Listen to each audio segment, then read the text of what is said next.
नमस्कार दोस्तों, स्वागत है आपका आपके YouTube channel career study IQ में। आज हम 6 मई 2020 की नेशनल करंट अफेयर करेंगे और आज के करंट अफेयर की PDF वीडियो के नीचे डिस्क्रिप्शन में मिलेगी। हमारा आज का पहला प्रश्न है, कौन सा देश आर्कटिक जलवायु और पर्यावरण निगरानी के लिए अपना पहला सैटेलाइट लॉन्च करेगा? हमारा ऑप्शन है भारत, अमेरिका, रूस, चीन। इसका सही आंसर है रूस देश। रूस ने इस साल के आखिर में आर्कटिक जलवायु और पर्यावरण पर नजर रखने के लिए आर्कटिक नामक एक उपग्रह को लॉन्च करने की योजना बनाई है। आर्कटिक एक अंतरिक्ष यान विकसित किया गया है और रेडियो इलेक्ट्रॉनिक परीक्षण से गुजर रहा है। इस उपग्रह को 2020 के अंत तक लॉन्च करने की योजना है। यह प्रक्षेपण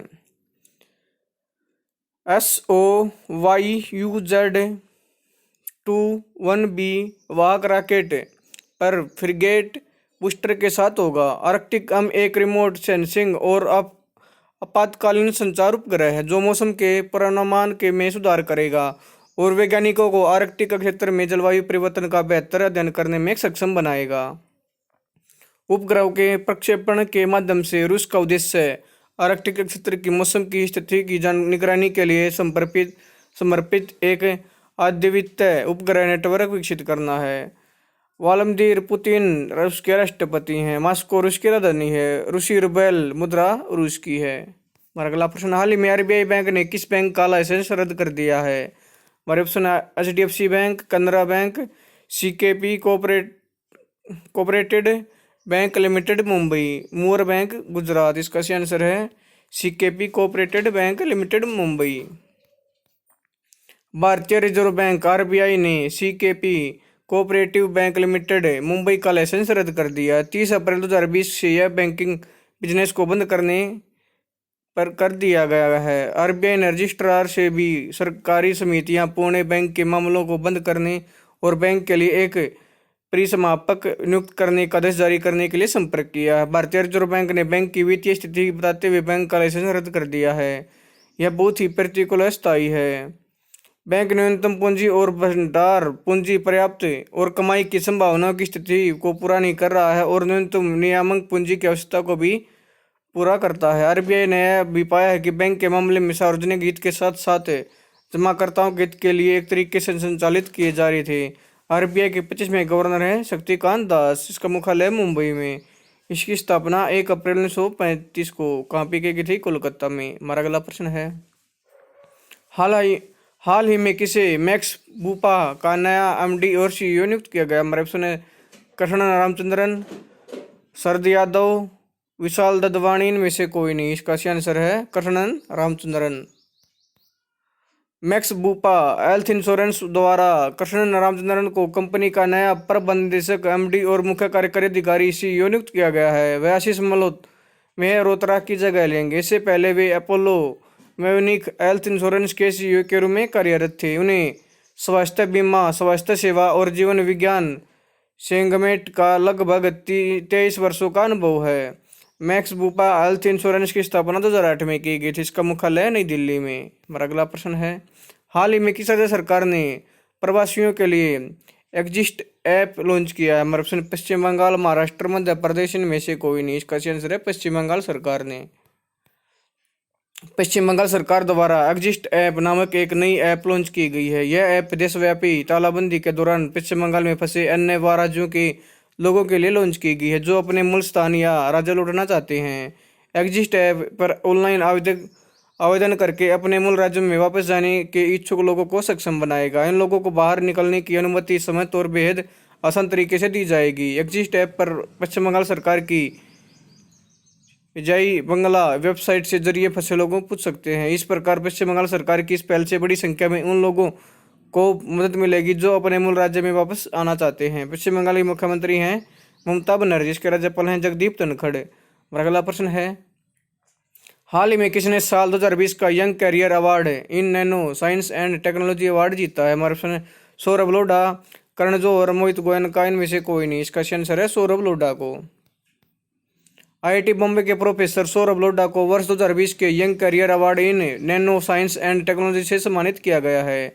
young career award in nano science and technology पुरस्कार सरकार के विज्ञान और प्रौद्योगिकी विभाग DST द्वारा स्थापित किया गया है। उन्हें इस पुरस्कार से 2 आयामी वैन डेर वाल्स सामग्री के आधार पर सिलिकॉन और नैनो इलेक्ट्रॉनिक उपकरणों के अतीत में तर्कसंगत ट्रांजिस्टर प्रौद्योगिकियों के विकास में उनके महत्वपूर्ण योगदान के लिए सम्मानित किया गया है। हमारा अगला प्रश्न है, हाल ही में किस देश ने विदेशों में फंसे नागरिकों को लाने के लिए समुद्र सेतु सी ब्रिज ऑपरेशन शुरू किया? हमारा प्रश्न भारत, चीन, अमेरिका, फ्रांस। इसका आंसर है भारत ने। भारतीय नौसेना द्वारा समुद्र सेतु नामक एक नया अभियान शुरू किया गया है। समुद्र सेतु का अर्थ है सी ब्रिज यानी समुद्र पुल।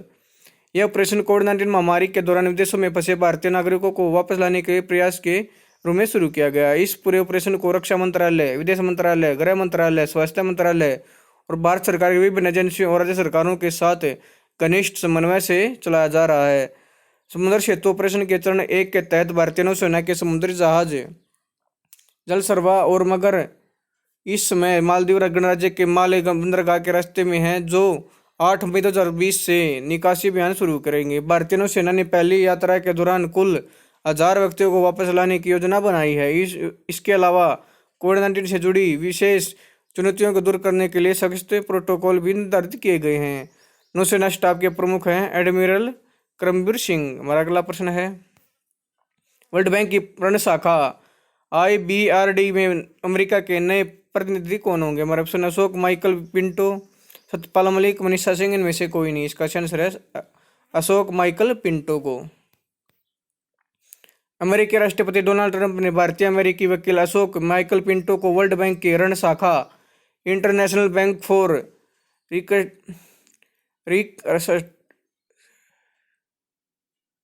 रिकंस्ट्रक्शन एंड डेवलपमेंट IBRD के प्रतिनिधि के रूप में मनोनीत किया है। उन्हें 2 वर्ष के कार्यकाल के लिए IBRD के अमेरिकी वैकल्पिक कार्यकारी निदेशक के रूप में नॉमिनेट किया गया है।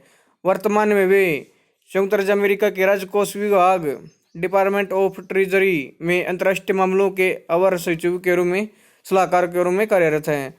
विश्व बैंक मुख्यालय है वाशिंगटन DC, जो कि USA में है। इसके अध्यक्ष हैं डेविड रॉबर्ट मालपास। विश्व बैंक का आदर्श वाक्य है working for a world free of poverty. अगला प्रश्न, हाल ही में किसे मार्क्स वालनबर्ग पुरस्कार 2020 से सम्मानित किया गया? हमारे option Joseph J. Landsberg, Richard H. Waring, Nicholas C. Coops. उपयुक्त सभी। इसका आंसर है उपयुक्त सभी को। 2020 में जलवायु परिवर्तन में वन वृद्धि की भविष्यवाणी करने वाले मॉडल 3PG के लिए Joseph J. Landsberg, Richard H. Waring और निकोलस C. कोप्स वन नक्षत्र के लिए वर्ष 2020 का मार्क्स वालनबर्ग पुरस्कार साझा करेंगे। यह पुरस्कार स्वीडन के राजा कार्ल गुस्ताफ 16वां द्वारा स्वीडन के स्टॉकहोम में एक समारोह के दौरान प्रदान किया जाएगा, जिसकी पुरस्कार राशि 2 मिलियन करोनर है। मार्क्स वालन पुरस्कार की स्थापना साल 2080 में स्ट्रा कोपर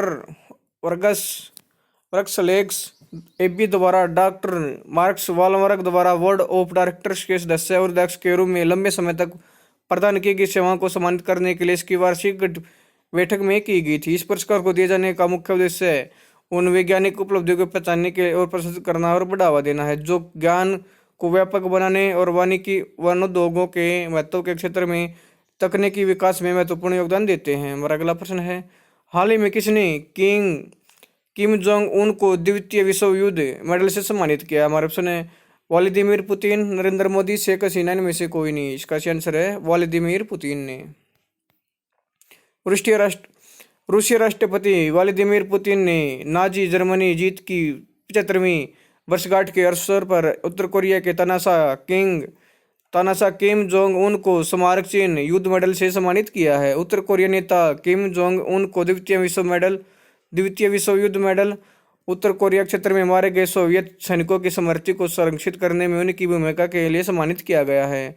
रूस ने साल 2019 में किम को 9 मई 2020 को 75वीं वर्षगांठ समारोह की सैन्य परेड में भाग लेने के लिए मॉस्को आने के लिए आमंत्रित किया था। यह पुरस्कार उत्तर कोरिया में रूस के राजदूत अलेक्जेंडर मास्टगोरा द्वारा उत्तर कोरिया के विदेश मंत्री री सोन गवेन को प्रदान किया गया है। रूस की राजधानी है मॉस्को। इसकी मुद्रा है रूसी रूबेल। उत्तर कोरिया की राजधानी है प्योंगयांग। प्योंग यांग। उत्तर कोरिया की मुद्रा है उत्तर कोरियाई वोन। हमारा अगला प्रश्न है बैडमिंटन वर्ल्ड चैंपियनशिप 2021 का आयोजन किस देश में किया जाएगा? हमारे ऑप्शन स्पेन, नीदरलैंड, फ्रांस में से कोई नहीं। इसका आंसर है स्पेन में।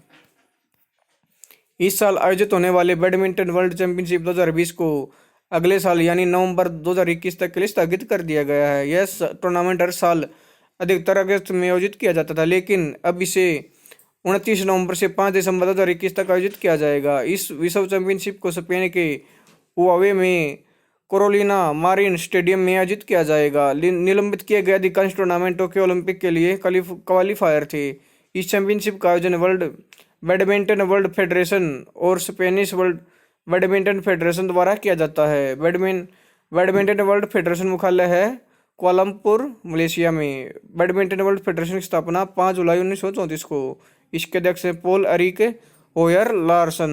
हमारा अगला प्रश्न, हाल ही में किस लेफ्टिनेंट जनरल ने ARTRAC की कमान संभाली है? हमारा ऑप्शन राज शुक्ला, रमेश महाजन, VP सिंह सिद्धू, इनमें से कोई नहीं। इसका आंसर है राज शुक्ला को।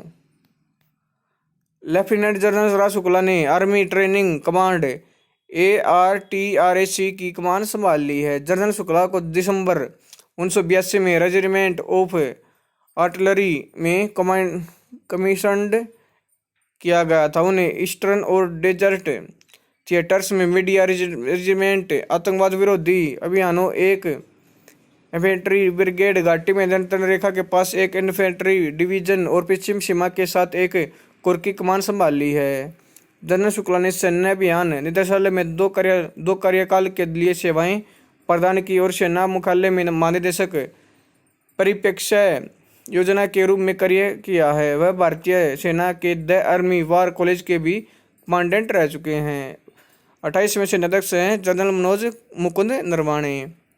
भारतीय सेना का आदर्श वाक्य है सर्विस बिफोर सेल्फ। इसका मुख्यालय है नई दिल्ली में। हमारा अगला प्रश्न, हाल ही में पाकिस्तान एयरफोर्स के पहले हिंदू पायलट कौन बने हैं? हमारे ऑप्शन है बलवंत कुमार दास, अशोक कुमार, राहुल देव, दनेश कुमार। इसका आंसर है राहुल देव।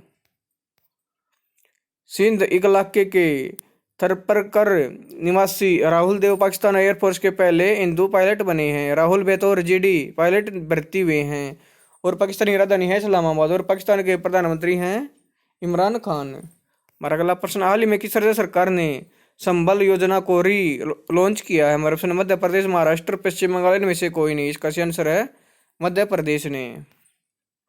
मध्य प्रदेश सरकार ने गरीब लोगों को जिंदगी का सहारा बनने वाली संबल योजना को लॉन्च किया है। मध्य प्रदेश सरकार द्वारा संबल योजना के तहत 12वीं कक्षा में अधिकतम अंक लाने वाले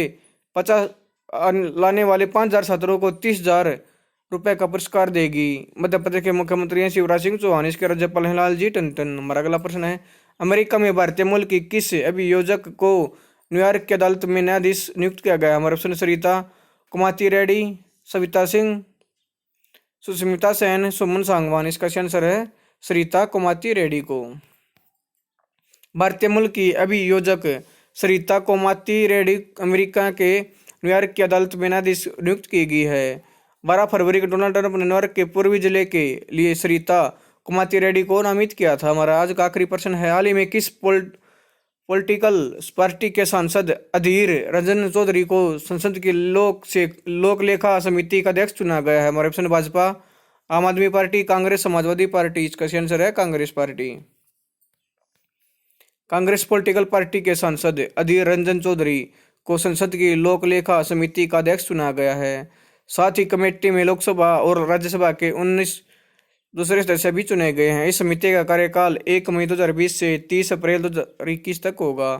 दोस्तों, अगर आपको ये वीडियो पसंद आई तो आप मेरे यूट्यूब चैनल करें स्टडी IQ को लाइक करें, सब्सक्राइब करें, स्क्वायर बेल आइकन को दबा दें ताकि आने वाले वीडियो का नोटिफिकेशन आपको टाइम पे मिलता रहे। धन्यवाद दोस्तों।